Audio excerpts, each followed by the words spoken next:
ভাইদের কাছে, এবং এট দ্য সেম টাইম আমি খন্দকার রফিকুল ইসলাম ভাইকে অনুরোধ করবো স্টেজে আসার জন্য এবং আমাদের মাঝে একটু কথা বলার জন্য। ধন্যবাদ।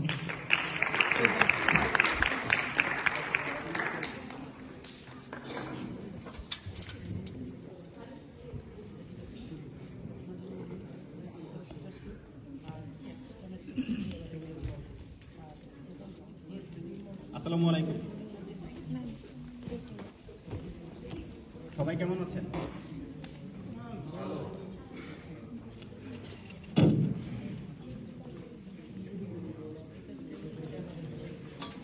আচ্ছা, তাহলে মাইক ছাড়াই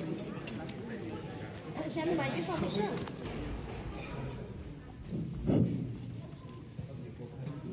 না মাইক ছাড়াই। আচ্ছা, আজকে এসইউডিএস যে প্রোগ্রামটা আয়োজন করেছে বিতর্ক প্রতিযোগিতা, এখানে শাকিল এডুকেশন গ্রুপ এই এসইউডিএস পরিবারকে অসংখ্য ধন্যবাদ জানাচ্ছে এত সুন্দর একটা প্রতিযোগিতা আয়োজন করার জন্য। শাকিল প্রতিযোগিতা তারা এত শর্ট টাইমের মধ্যে করেছে, এটা আমরা খুবই প্লিজড আর কি, যে এত সুন্দর প্রতিযোগিতা অনুষ্ঠিত হয়েছে। তো এখানে যে প্রেসিডেন্ট এবং সেক্রেটারি ছিল তারা খুব অনেক বেশি পরিশ্রম করেছে, তাদেরকেও আমরা অনেক ধন্যবাদ জানাই আমাদের শাকিল এডুকেশনের পক্ষ থেকে। তো বক্তব্য বেশি বাড়ানোর বিষয় না, যেহেতু আমরা অলরেডি সারাদিন সবাই অনেক ধরনের অ্যাক্টিভিটিসের সাথে যুক্ত ছিল। তো আমরা শাকিল এডুকেশন গ্রুপ আমরা হচ্ছে মূলত যারা বাইরে পড়াশোনা করতে যেতে চায় তাদের ইউনিভার্সিটি অ্যাডমিশন এবং ভিসা সংক্রান্ত বিভিন্ন ধরনের সহযোগিতা করে থাকি। তো আজকে যেহেতু সাস্টে অনুষ্ঠানটা হচ্ছে, সাস্ট হচ্ছে একটা টেকনোলজি বেসড ইউনিভার্সিটি। তো আমরা জাস্ট একটা বিষয় নিয়ে আলোচনা করব, যে স্টুডেন্টের ক্যারিয়ারটা নিয়ে আলোচনা একটু করি। যদি 2 মিনিট সময় আমাকে অ্যালাউ করা হয় তাহলে আমি এটা নিয়ে আলোচনা করতে পারি, ঠিক আছে? ওকে, থ্যাংক ইউ।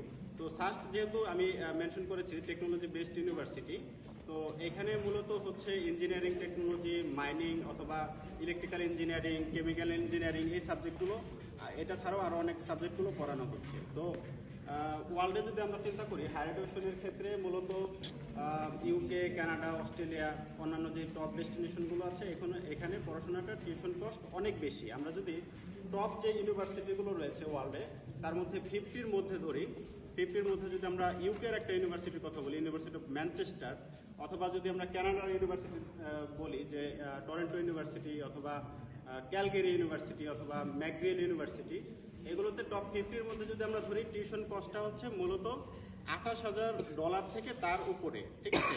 এখন আমরা যদি ইউরোপের দিকে আসি, সেম র্যাঙ্কের ইউনিভার্সিটি, আমরা যদি টেকনিক্যাল ইউনিভার্সিটি অফ মিউনিকের কথা বলি, যেটা ওয়ার্ল্ড র্যাঙ্কিংয়ে 50-র নিচে আছে, অথবা এলএমইউ মিউনিক, যেটা এটা হচ্ছে লুডভিগ ম্যাক্সিমিলান্স ইউনিভার্সিটি, এই ইউনিভার্সিটিটা 50-র নিচে আছে।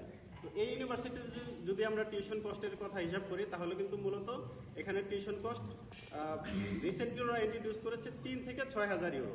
কোথায় আপনার সেম র্যাঙ্কের ইউনিভার্সিটিতে আপনি পড়াশোনা করতে পারবেন ইউকে অথবা ইউএসএ, কানাডাতে মোটামুটি আপনার প্রায় $35,000 মতো, বাট যেখানে আপনি জার্মানি অথবা ইউরোপিয়ান যে কান্ট্রিগুলো আছে এখানে কিন্তু মাত্র 4 থেকে 6,000 ইউরোর মধ্যে কিন্তু আপনার মাস্টার্সটা কমপ্লিট হয়ে যাবে। তো আমি সাজেস্ট করব সবাইকে যারা ইঞ্জিনিয়ারিং নিয়ে পড়াশোনা করতে যেতে চান, জার্মানিটা আপনারা করতে পারেন, বেছে নিতে পারেন।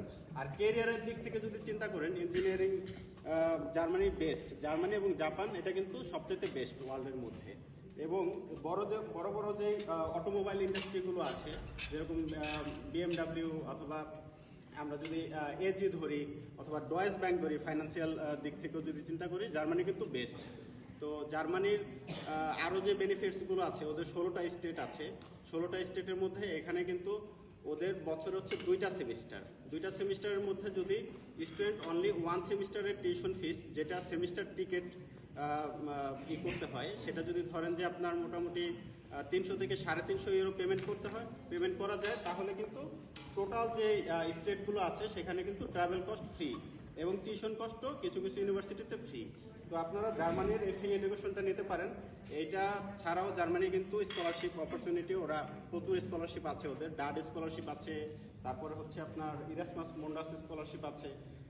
তো এই স্কলারশিপগুলো কিন্তু আপনারা যেহেতু খুব ভালো একটা ইউনিভার্সিটি থেকে আপনাদের পড়াশোনাটা কমপ্লিট করবেন, করতেছেন, অলরেডি করে ফেলছেন, তো তাদের জন্য কিন্তু এটা খুবই ভালো একটা অপশন হতে পারে। এটা ছাড়াও কিন্তু আপনাদের যে পড়াশোনা শেষে, জার্মানিতে পড়াশোনা শেষে কিন্তু ওদের গভর্নমেন্ট মোটামুটি 1.5 বছরের একটা ওয়ার্ক করার PHWটা ওরা অফার করতেছে, এবং 2024-এ যে রিসেন্ট চেঞ্জ আসছে তাতে কিন্তু ওইখানে সেটেল হওয়ার যে বিষয়টা সেটাও কিন্তু অনেক ইজি হয়ে গেছে।